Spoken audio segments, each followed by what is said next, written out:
How to fix Messenger video call sound problem. So if you want to fix Messenger video call sound problem, then what you need to do is you just need simply go with your Messenger application at first. From your Messenger, you need to go with the bottom right, which has that 3 horizontal lines. From the 3 horizontal lines, you need to just go with your settings. Under settings, you need to scroll down, and under your preferences, you'll have notifications and sound. Under your notifications and sound, you need to just go with manage notifications, which will be on the bottom of your screen. And you need to go and allow the notifications. Make sure that your notifications are turned on.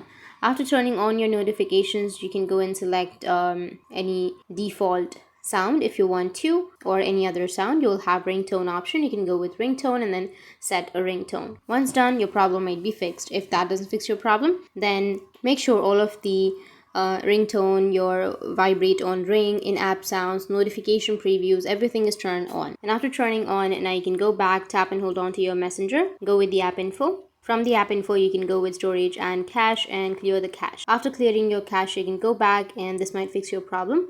If that still doesn't, then just restart your device. And after that, you will get your video call sound. That's it. And if you have any questions, feel free to comment below. Thanks for watching.